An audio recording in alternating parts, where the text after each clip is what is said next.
Okay, Boker Tov, Shabbat Tov. Good morning, everybody. Thank you for coming. I know we have a few of our regulars who are living life on the edge this week, so that is after this I will be going up north, so you won't see me again today and tomorrow, but it should be back to normal service the following day. In any event, the Shiur will take place today. The Shiur will take place next week as well. So last week I realized that we'd skip volume 20. We hadn't, which actually, we had begun volume 20, I realized, because when I opened up the volume, I saw personal care. And there's a whole section here about washing and taking showers on Shabbat. And I thought that felt very familiar. So we did do the first volume of the first share of volume 20. And then I forgot that we had done volume 20 and we started volume 21. So that's what we did the last couple of weeks. But now we're back on volume 20. So now we have the books and everybody can follow along. And Shalom Al Yisrael. So let's pick up on the second share now. We're dealing with personal care on Shabbat, right? The way this works, it's the way it often happens when you learn Hilchot Shabbat. When people begin, you start off going through the melachot. You know, there are certain melachot that are very, very practical and very, very relevant. We spent a long time discussing bishul. That's generally the way it happens. Also, you know, when in yeshivot and in kollelem, when they learn Hilchot Shabbat in depth, it can get very, very confusing because oftentimes you'll start going according to the order of the simanim in the Shulchan Aruch. The Shulchan Aruch, the Torah is based on the Torah, which is written really in chronological order, right? Unlike the Rambam in his Mishnah Torah, where he codifies the laws, so he goes according to concepts. So if you open up Hilchot Shabbat, in the Rambam, you'll find definitions of the different melachot, and you'll find the definition of an av melacha and a tolada, and you'll go through the melachot that are doraita, and then the melachot that are dorabanan, and it's all very logical and systematic, as is the way of the Rambam. The Torah Shulchan Aruch is also written systematically, but a different system. The system is we start on Friday afternoon. What are the things you have to do to prepare for Shabbat, and then Friday night, and then what happened, etc. And it goes through. So the Shulchan Aruch begins. Hilchot Shabbat, you get to Siman Reish Nun Gimel, talks about what's called shehiyah, which is leaving food on the hot plate from before, or leaving food on the fire from before Shabbat, and how to heat up food, etc. It makes sense that it starts there because that's what you would do before Shabbat and not on Shabbat, but you can't really understand the laws of cooking Rabbanan, which are Gzerot, until you understand the laws of cooking Doraita and what the definition is, which only comes much, much later in Siman Shin Yud Chet. So that's it always gets a little bit confusing in that sense. But so we spoke about Bishul, we spoke about Borer, we go through the main melachot, and then you get to different melachot. You know, how long are we going to spend talking about gozez? Right? I don't know if it's ever come up to you, you know, have had the urge to shear a sheep on Shabbat, which is one of the melachot, right? But we're going to see, now we're talking not necessarily going through the melachot themselves, but going through different areas of life, different topics that would tend to come up on Shabbat, and then we'll see, we'll fit them in whichever melachot they fit into. They don't always fit so nicely, sometimes they do. So yeah, we're dealing with personal care. So this will relate to a number of different melachot. We'll relate to the melacha of gozez, or relate to the melacha of boneh, or relate to the melacha of, or relate to schita, maybe machek, mareach, and different things like that. Okay, so let's begin on page 73 in the books that you have in front of you now. Yay, right? Page 73. This is, by the way, if anybody wants to purchase the book and take it home, that is, there is a possibility to do that, or you could just leave them in the shul and use them for the shir. Okay, so we're talking here about cutting hair and cutting nails. Cutting nails is relevant for everybody. Cutting hair is relevant for some of us. Some of us it used to be relevant for. Okay, so the Rambam, we start at source number 1, page 73. The Rambam tells us, "Hagozez tzemer ose'ar bein min ha'beima, bein min ha'chaya, bein min ha'chay, bein min ha'met, afilu min ha'shelach shelahen chayav." Okay, so this is the definition of the melacha of gozez, right? I said that at the beginning for a reason. You look through all the melachot, you think writing, I understand, you know, cooking, I understand, etc.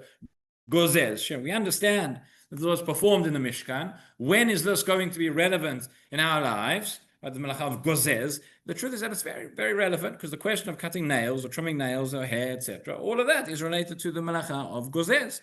Right, the order, just maybe before we look at the Rambam, so the order of the melachot, the first 11, you see here it says in the Mishnah, they're listed as, and the Gemara as Sidur Dapat. It's always easy to remember the first, more or less, the first 11 of the 39 melachot.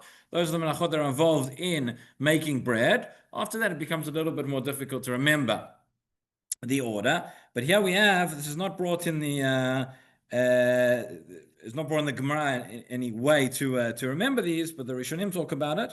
But we have the series here of 13 melachot, which follow the process of making clothes, maybe making hides, that was done in the Mishkan.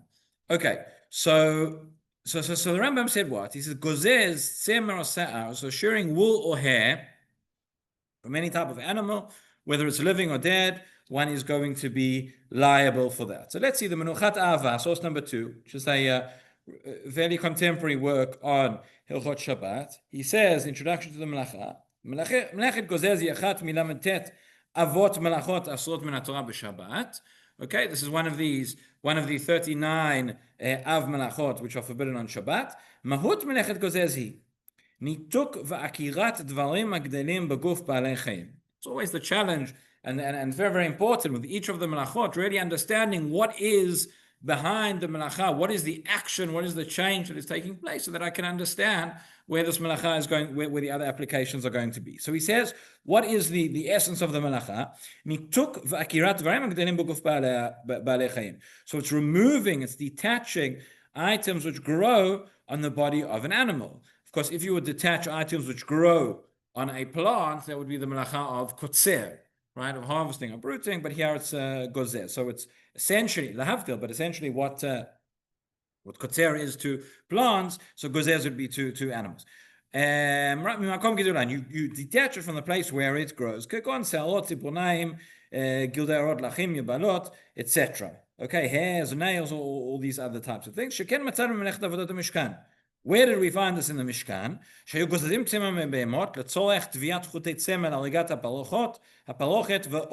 Right, they would shear the wool and they would use this wool to spin the strings in order to weave the parochet and the hides in the different parts of the Mishkan.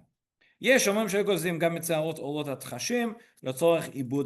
are those who say they would also shear the hairs of the tachash, right, and they have the hides in order to have those hides. The tachash was a very, very interesting and mysterious animal which appeared. We don't know what it is today. There are those who want to say that the unicorn is somehow related to the tachash. Okay, interesting theory, but it's an animal that existed only in the Midbar. It existed for the purpose of creating the Mishkan. Over the page.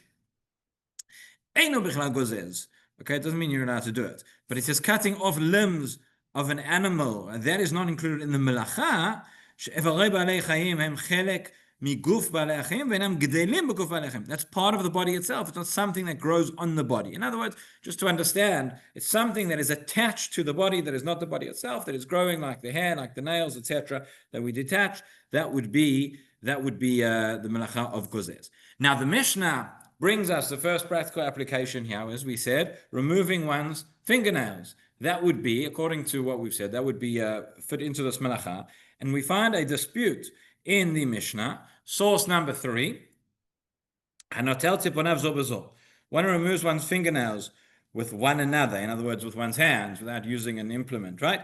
Or b'shinav, or with one's teeth, right? Somebody bites one's nails. So too, if you remove your hair, your mustache, your beard, etc. Rabbi Eliezer mechayev, v'chachamim oslim mishum shvut. We find many times machlokot, Rabbi Eliezer, chachamim. Rabbi Eliezer says this is going to be chayav, this is an isur deoraita, and Rabbanan say this is an isur shvut. This is a din d'Rabbanan. Okay, why would that be? Why would that be a din d'Rabbanan? So seemingly because this is not the normal way of doing it, right? You're not cutting with scissors or with a clipper. You are using your hand or your teeth, etc. That's not the normal way of cutting. We spoke last week, I think, about shinoi and the concept of shinoi in Hilchot Shabbat. Remember, we said that doesn't always mean that it's mutar. In fact, more often than not, it's still going to be forbidden, but it's forbidden d'Rabbanan. That's how we paskin. And then the Gemara clarifies. Gemara in source number 4 says, Amar Rabbi Elazar, right? Rabbi Elazar here, not Rabbi Eliezer of the Mishnah, but the Gemara is saying, Machloket bayad, avo b'kli chayav. Right? The machloket between Rabbi Eliezer and the Chachamim is regarding one's hand, because it's kilachar yad, it's with a shinoi, it's not the usual way. But if you do it with a kli, you do it with scissors or a nail clipper, that would be isur d'oraita according to everybody. Now, Here we have a question. Now, again, when we go through these melachot, sometimes the less practical. Sometimes you have the less practical melachot, and you think, why do we have to spend so much time studying this? So the truth is that we can learn some very, very fundamental principles about all of Hilchot Shabbat, and this is a classic case study. We know that there are a number of times that a number of conditions, number of parameters that are required in order for something to fulfill, to be considered a melacha, at least midoraita. Right? We need what we call melechet machshevet. Melechet machshevet means that the Gemara doesn't anywhere give a clear, neat definition of melechet machshevet. We have to learn it from the examples. But essentially, it means it's a considered melacha that's done. It needs to be done with intention. It needs to be done in a way that is permanent. It needs to be done in the usual manner. It needs to be constructive. Right? These are the different categories that we have of forms melechet machshevet. One of the big discussions we have nowadays regarding melechet machshevet relates to the use of electrical devices and electricity and motion sensors and all sorts of things, which we will get to eventually in a later shiur. But it's it's worth mentioning now. One of the biggest questions, and again, I've had this question here, and I've had this question in every community I've been in, where you're walking home on Friday night, and or you're out somewhere or whatever it is, and you walk through the street, and there's an electric light, a motion sensor that is operated when you walk past. I remember years ago, when I was with certain family members, whenever we used to walk home from shul on Shabbat, they would always walk to the other side of the road so as not to activate the lights of a certain house when they walked past. Nowadays, that's basically impossible because everywhere you go, there will be these, and sometimes you have inside your house, and that becomes more of a question. But this was a question, this was a shaila which the poskim were asked, and going back a number of decades already, Rav Wozner, the Shevet HaLevi, wrote a Tzurba, which became a very controversial Tzurba. There was a say it was published, and then it was republished, and there's a certain paragraph at the end, which was published in some versions and not published in other versions. And he actually writes in the Tzurba, he actually writes at the end, and this was published, I think, according to everybody. He says, this is my psak, and I'm not interested in arguing. Yeah, it's amazing. He writes that because you could see this was something it was going to be controversial. Without getting into all the details now, essentially, but what he says is that if I'm walking in the street and there is a light that is activated when I'm walking past, he says that is completely mutar. It's permitted. There is no issur, there's no need, there's not even a stringency to go and walk on the other side. Why? He says, because what we require is melechet machshevet. And what you're doing, again, he backs it up from the sources. There's a Rashba, there's Gemara in Shabbat regarding it, all sorts of. It's quite funny because the Gemara that he uses to prove this relates to a Gemara about trapping deer on Shabbat. And somebody once told me that they lived in rural America and they were in this place. They always had these deer that would run in past the house, and every time the deer would come, the light would go on, and so for him it was all connected. But anyway.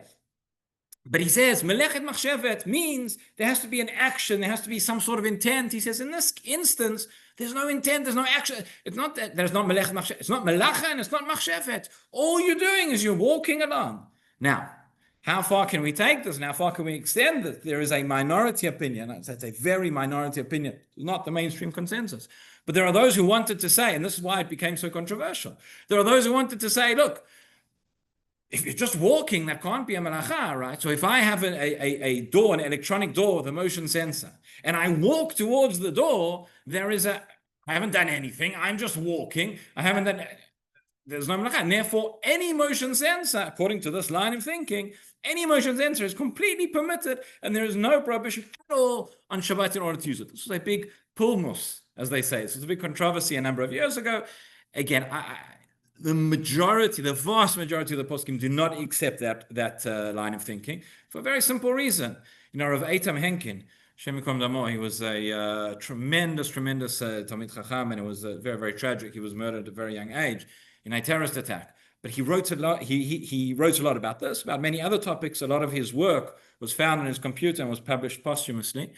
But he argues with us. He says, he says, I'll tell you the proof that you're not just walking, that you're doing something else. Because if you walk towards an electronic door and it doesn't open, then what does a person do?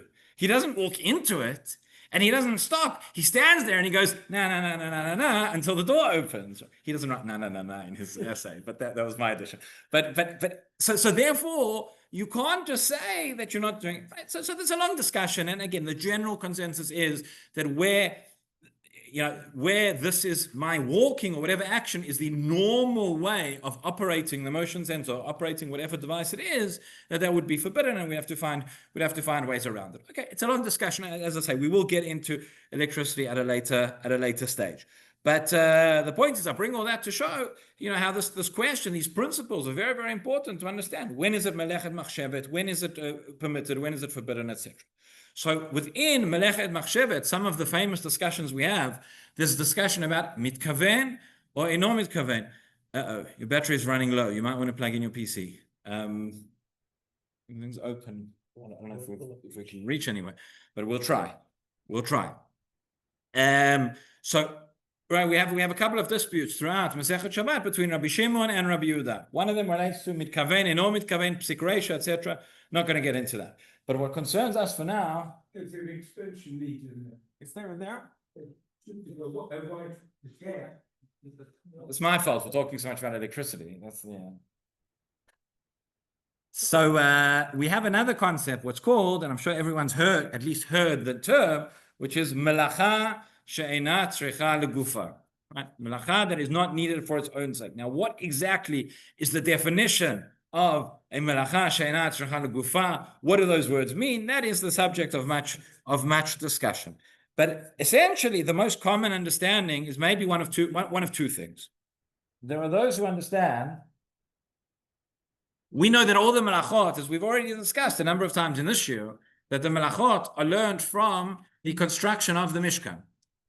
How far do we take the comparison of the melacha that I'm performing to the construction of the Mishkan? That is a big, lengthy discussion.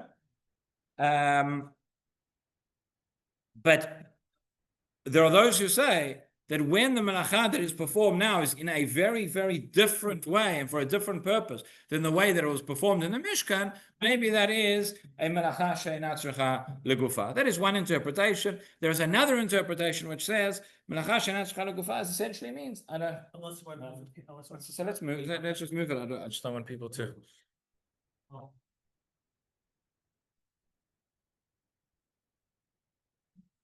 Please bear with us as we experience technical difficulties. You can move. I think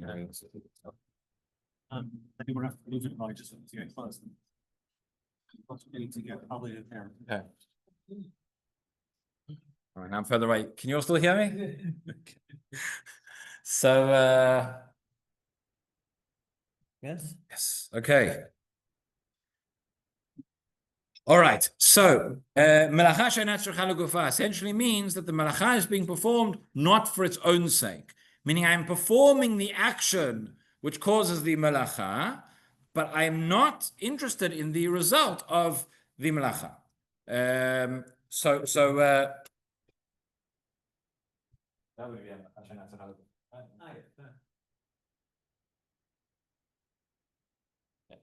go just a bit further back. All right. Okay. So for example, there's a melacha of kibui, of extinguishing, right? When is it the melacha? When is that considered a melechet machshevet? When I extinguish something and I want the coals, that is extinguishing for its own sake. If I'm just extinguishing the fire because I don't want the fire to be here, but I'm not actually interested in the melacha of extinguishing. I'm interested in removing something that's not having a fire. So if there was another way to remove the fire, theoretically, without having to extinguish, I would have done that. I would be quite happy. So therefore, that would be an example of melacha she'ena tzricha legufa. So the discussion of the Rishonim over here is this. Why is the melacha of gozez not a melacha she'ena tzricha legufa? Right? When I say, where do we find shearing gozez in the Mishkan? That's where you shear the wool of the sheep because you want the wool, because you want to use that to construct the parochet or the hides or whatever it is. But that is the melacha being performed for its own sake, meaning if somebody would remove the wool in another way, that doesn't help because I want the wool, I need it, that's why I'm gozez. But if I'm removing a nail, I'm not going to do anything with the nail. In fact, it's brought down in halacha. You have to dispose of your nails, right? You flush them down the toilet or burn them or whatever it is. So we don't want it to be here. So we're not actually interested in the melacha for its own sake. So surely that is the greatest definition of a melacha she'ena tzricha legufa that there is. Problem. So what the Gemara says. The Gemara said, according to Rabbi Eliezer, according to Rachamim, everybody, if you cut your nails in the normal way, right, that is chayav. Chayav means it's in a sort of oraita, meaning it's not a melacha she'eina tzricha legufa. So there are two ways that we could theoretically solve this. Either we could say, yes, in fact, this is not a melacha she'eina tzricha legufa, and then we have to reevaluate what our definitions are and understand why that would be. Okay, as I say, there's a huge section of literature amongst the Rishonim as to what the definition of a melacha she'eina tzricha legufa is, and those who will give an alternative definition, this will be one of their proofs. Or I could say, yes, it is a melacha she'eina tzricha legufa, but you're chayav for a melacha she'eina tzricha legufa. So that's no problem, because we have a machloket tanaim between Rabbi Yehuda and Rabbi Shimon, whether one is chayav from melacha she'eina tzricha legufa. But if the Gemara is following one of those opinions, and we have a machloket throughout Shas, as to what, do we follow Rabbi Shimon or do we follow Rabbi Yehuda? I would expect that the Gemara would tell us, okay, this follows, one opinion or the other. So let's see. So as you've probably guessed by now, this is a machloket Rishonim, right? And there are two different ways the Rishonim learn the sugya. First, we have Tosfot. Have a look at Tosfot number 5, source number 5. We're at the bottom of page 74. Says Tosfot, Aval Bekli, Divrei Kol Chayav, Haino, K'Rabbi Yehuda, D'Mechayev Melacha She'eina tzricha legufa. Says Tosfot, when the Gemara here says everybody's chayav, it must be meaning for Tosfot it's a milta de pshita. Obviously, this is a melacha she'eina tzricha legufa. That's the definition. So it must be that the Gemara here is following the opinion of Rabbi Yehuda. Again, the difficulty on that is in more than one place. The Gemara says, the Gemara makes such a statement like this. It says, okay, manitin mani, meaning who are we following? We must be following Rabbi Yehuda and not following Rabbi Shimon. Well, it does not say that. So that's a challenge. That's a difficulty according to Tosfot. But you have a look here at the top of page 75. See this little box now, all the way back in volume 17, Shiur 6. I'm sure you all remember that. We discussed the concept of melacha she'eina tzricha legufa at length. And we noted that the majority of poskim were in accordance with Rabbi Shimon.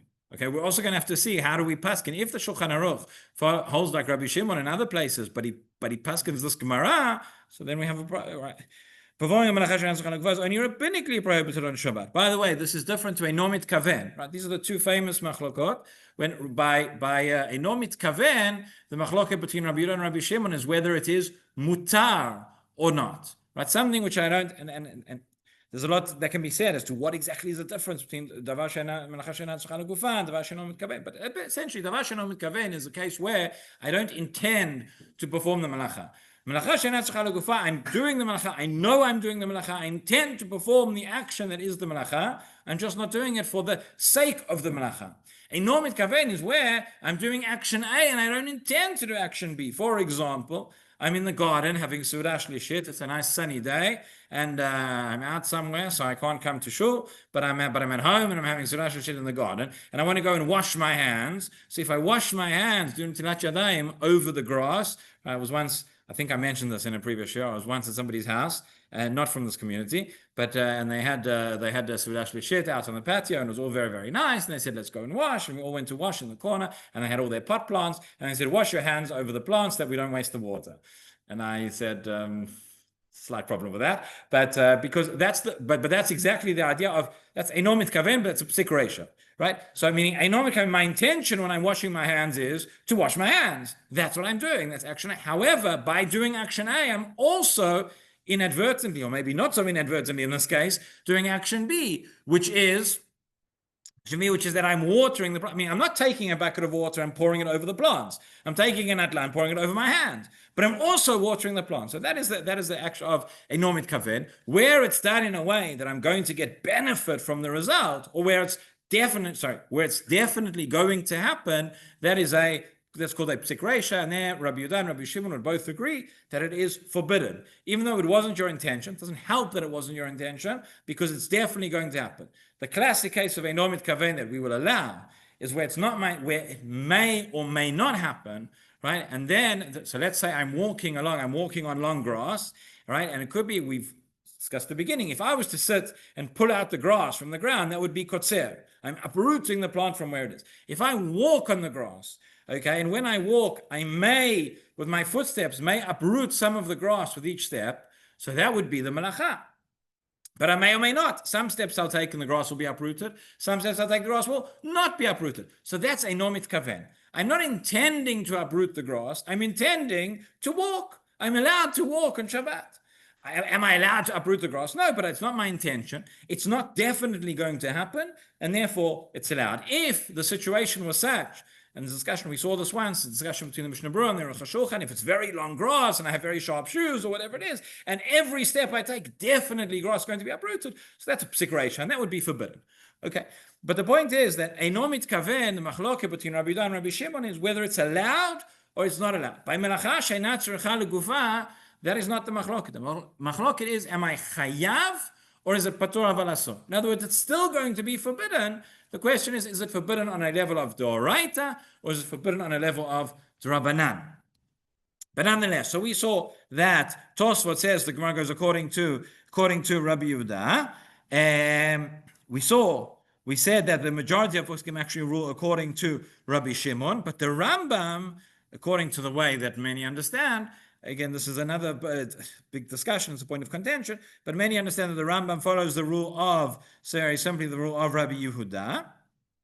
So therefore, the Rambam over here paskins what? Source number 6. Hanotel tziponav osealo sfamos kano, הרי זה תולדת גוזס וחייב, והוא שאיתו בכלי, אבל אם נטלם בידו, בין לו, בין לאחר, פטור. Okay, so he says the Rambam, the very simply like Gemara, you would be chayav for this. It's an isur doraita, and that makes sense according to Rambam Shita that melacha she'ena tzricha legufa chayav. Okay, so that is one understanding of the Gemara. That is Tosfot. Now we have the Rivash, and the Rivash argues. Source number 7, Shuta Rivash in his response. Rivash is another one of the Rishonim, and he says like this: "Hanotel tziponav bekli, afal pi she'eno tzarich letziponav." When you cut your nails, even though you don't need the nails themselves, right? Ela azli leibud, they're going to be discarded. Chayav, afilu Rabbi Shimon de patar b'melacha she'ena tzricha legufa. Says the Rivash, no, Tosfot, it's not correct that this Gemara is only according to Rabbi Yehuda. And the fact is that the Gemara did not say that it's only according to Rabbi Yehuda. This Gemara goes like Rabbi Shimon as well. This is not a melacha she'ena tzricha legufa. This is a melacha she'tzricha legufa. But what about the fact that you don't want the nails? Sharei hanetila hi melacha v'chein baser. He says because it's the cutting itself. That is the definition of the melacha. Gziza hayta b'mishkan shelo letzorach atzemeh v'aseir. And he says, I'll give you a proof.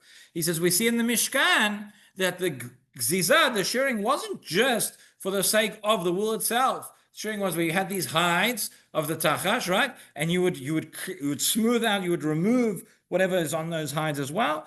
And that is part of the melacha. In other words, if I need it for the how would you say, how is it for its own sake? Meaning it's not for the sake of the nail, but it's for the sake of the guf, I guess is how you would, it's melacha she'tzricha legufa, right? Literally. That's, ומלאכה צריכה לגופה ודמי לחופל גומה וצריך לגומה חייב אף על פי שאינו צריך לאפרה. Okay, he compares that to another case of digging a pit. All right, now the Shulchan Aruch writes, Shulchan Aruch Avihan Siman Shin Mem, source number 8, אסור ליטול שערות ציפורניו בין ביד בין מכלי, בין בעצמו בין אחרים, וחייב על שתי שערות. So the Shulchan Aruch rules the same way as the Rambam. The question, of course, is when we say the Shulchan Aruch rules like the Rambam, does that mean he rules like the Rambam in the sense that this is a melacha she'ena tzricha legufa, and therefore he rules like Rabbi Yehuda as well? Or do we say, no, it comes out the same thing, but he actually rules like Rabbi Shimon, but he holds like the Rivash, that it is a melacha she'ena legufa. So that's the difficulty. That's not so clear. Shulchan Aruch himself does not say. So, what's that? Yeah, I think.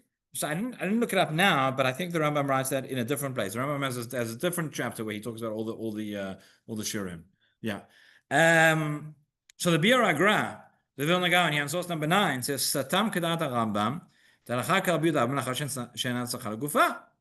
והסוגיה הזו מוכח, כן, דהלכה כרבי יהודה, והוא היה לפסק הרמב"ם. So says the Biuragra that this is a proof that the Shulchan Aruch holds like the Rambam, that melacha she'eina tzricha legufa, we follow Rabbi Yehuda, the one is chayav, and this is the proof for that. The Biur halacha, on the other hand, source number 10, the Chavetz Chaim says, in התוספות כתבו, דזהו דווקא לרבי יהודה, דמלאכה שאין צריכה לגופה חייב. It's a real tongue twister, that one.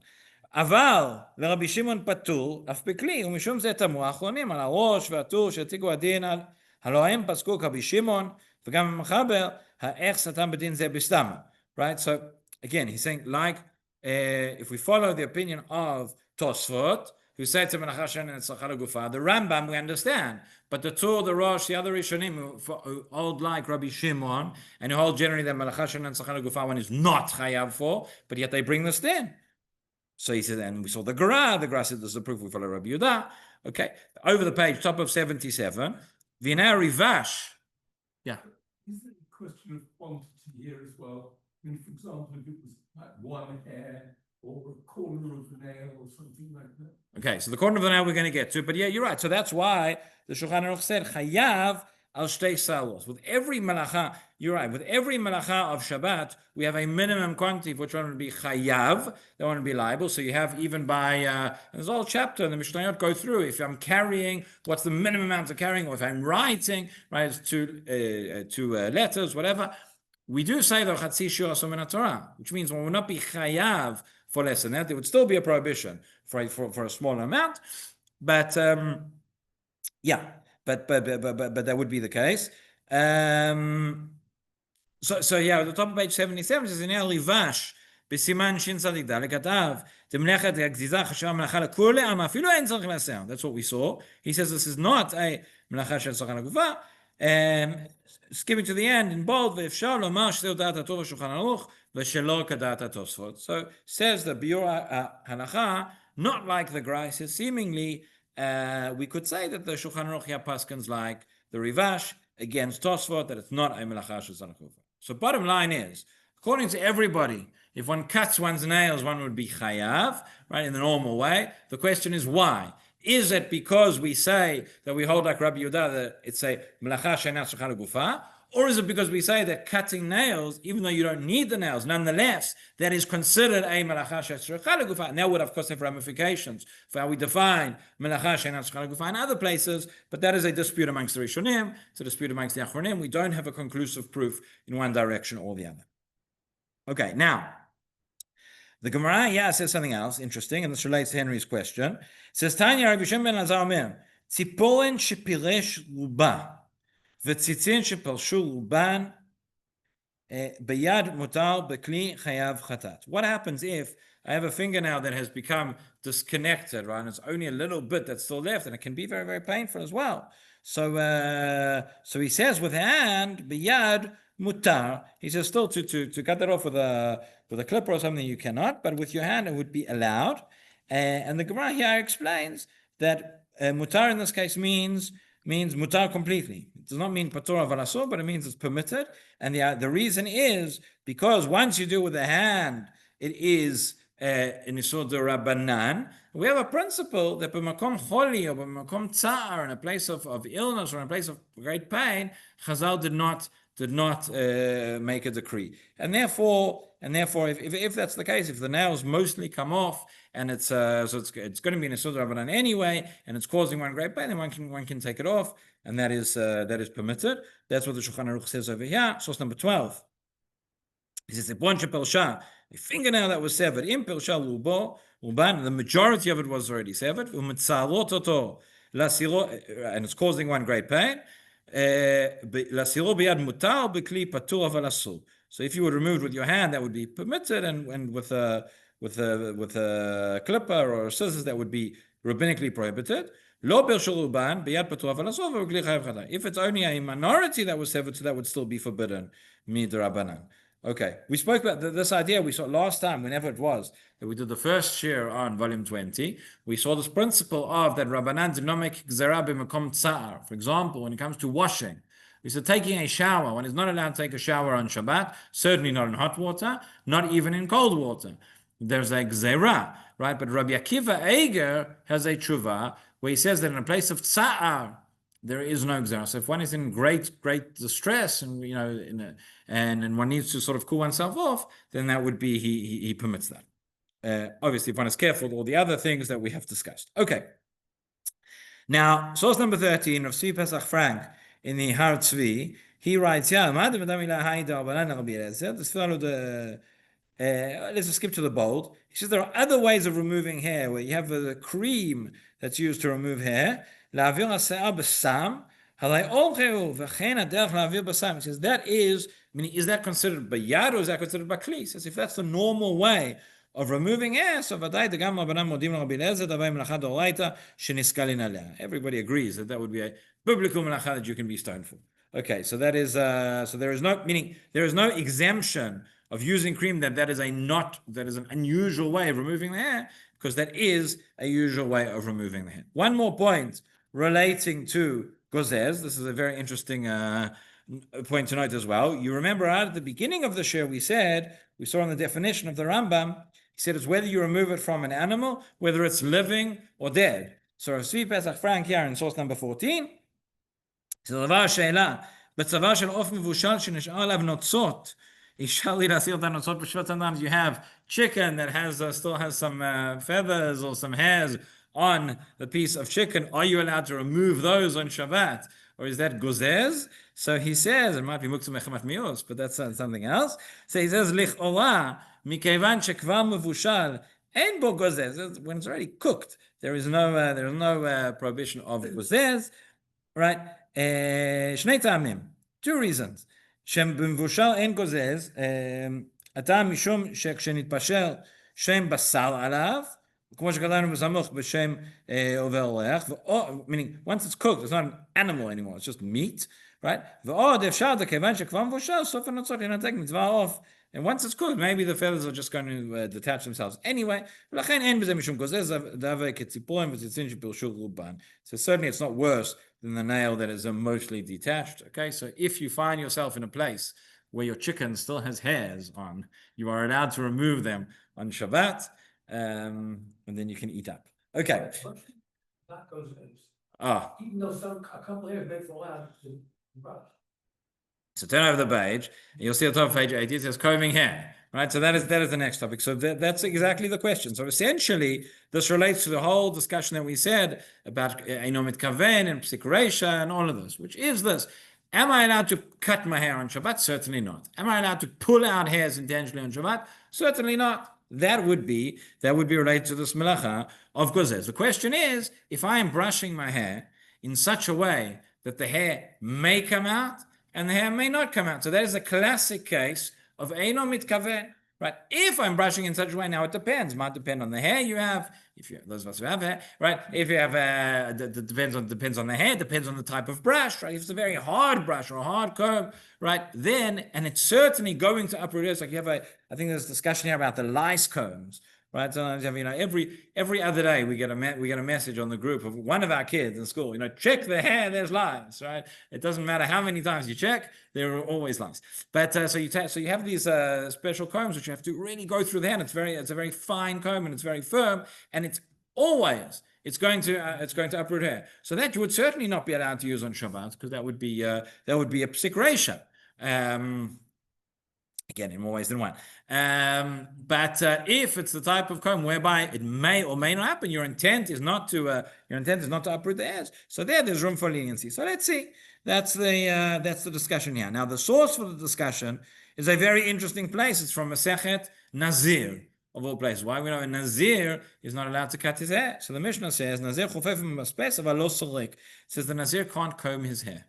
Why can the Nazir not comb his hair? Because he might uproot the hairs, right? They might come out. That's the point. And therefore, so the Gemara says that this is following the opinion of Rabbi Shimon, right? And it says, well, as discussion, it says, Chofefu mefasfes mani. It says, who is, meaning the Mishnah says two different things. First of all, it says, Nazir can shampoo and separate his hairs manually without having to be concerned they might fall out. But it says he can't comb them because there we are concerned they will fall out. So who does the Gemara follow? By the way, that language right? Who does it follow? Is it Rabbi Shimon? Is it Rabbi Yehuda? That's exactly what we would have expected before in the case of Gozeh. Rabbi Tosfot said it's Rabbi Yehuda, and that's why the Rivash passed in the way he did. So they mani Rabbi Shimoni. So he says, right, in both of these cases, we assume the hand might fall out. So the Reish of the Mishnah must be Rabbi Shimon, because he says davar she'eino mitkaven is allowed. But then we say avalosol eket an Rabbanan. But the Seif of the Mishnah says you can't comb. So now it's not Rabbi Shimon, now it's Rabbanan. So it says Reisha Rabbi Shimon v'Sefer Rabbanan. Are you going to say half the Mishnah follows Rabbi Shimon and half the Mishnah is Rabbanan? It doesn't make sense. Amar Rabba kula Rabbi Shimon. No, the whole Mishnah here is Rabbi Shimon. Kol hasorek la'asir nimin medudalin mitkaven. And here, where it's talking about combing, it says anybody who combs their hair is intending. They have the kavanah that there are hairs that are loose that you want to get rid of them. That's part of the way you neaten up the hair. That's part of the way that you comb. So that's what comes out. That's what comes out of this Mishnah. So Rashi says that when we talk about Nazir B'chol, it's the same thing for an ordinary person who is not a Nazir, which is all of us, on Shabbat. Okay, and the Shulchan Aruch over here comes to a slightly different conclusion, but he says Asur lislok maslik b'Shabbat, right? Not because you intend to, not because you're intending to get rid of the hairs, but because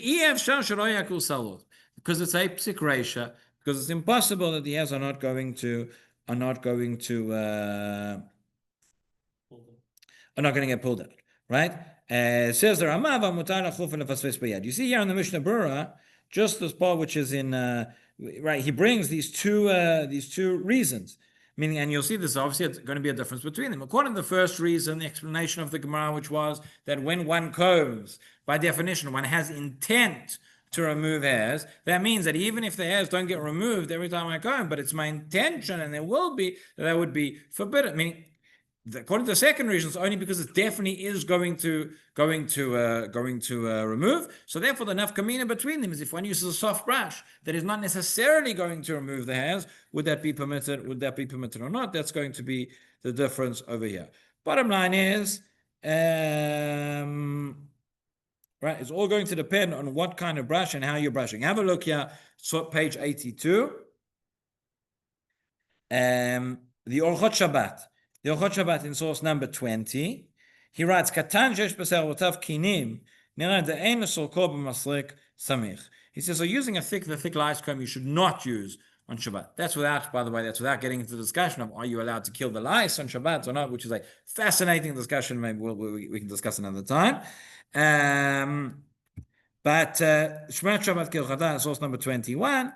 Okay, it says Mutar Adam lechakech benachat b'sarot rosho. Okay, like sort of rubbing or pulling at one's hairs, b'sarot rosho v'skano, his beard, gently. That's allowed. We're not concerned that you'll pull out hairs. Okay,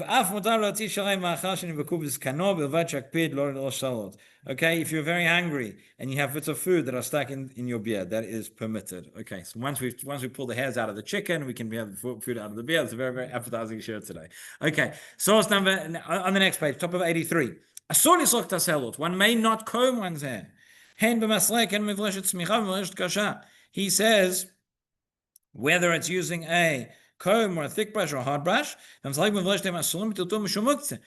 not only that, but these combs and these brushes would be muktzah, because that's a klisha melachto le'isur.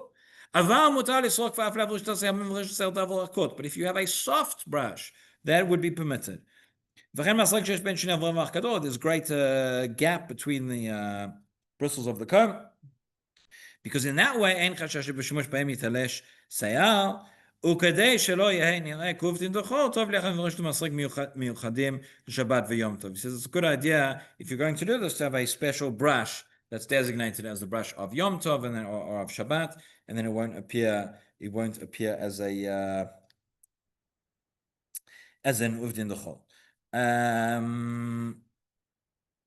Okay, there's a little bit more discussion here regarding shaitels and combing the hair and how it's done. Actually, on the way here, it was quite amusing. I was walking down Kakal. There's a shaitel shop on Kakal, and as I was walking past, there was a woman there and had the young child. And he says, "Mommy, would you like some new hair?" It was That was that was on the way in. But Mood one, we had, so there's discussion here as to whether the new hair or the old hair can be combed and how that can be done on Shabbat. So not essentially the same principles, but you can see here there's some response that relate to that. There's also a discussion here regarding the brooms, that the bristles of the broom itself may break off, and would that be allowed? So you can see here source number 25. The Rama, right? אסור לכבד הבגדים על ידי מכבדות העשויים מקסמים שלא ישתברו קסמיהם.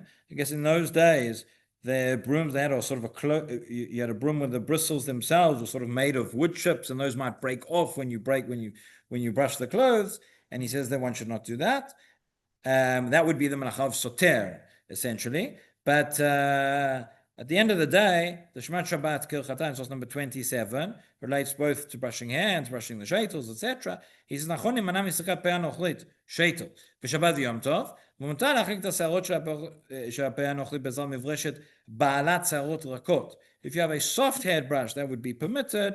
וטוב שיהיה מיוחד לשבת, as we said before, as it should be special for Shabbat. In other words, end of the day, bottom line is that the principle is, so long as it's not a psik ratio, so long as it's not definitely going to uproot the hairs, and that's not one's intention, then that would be permitted. But if based on the type of hair or the type of brush, that is not the case, so then one would need to be stringent.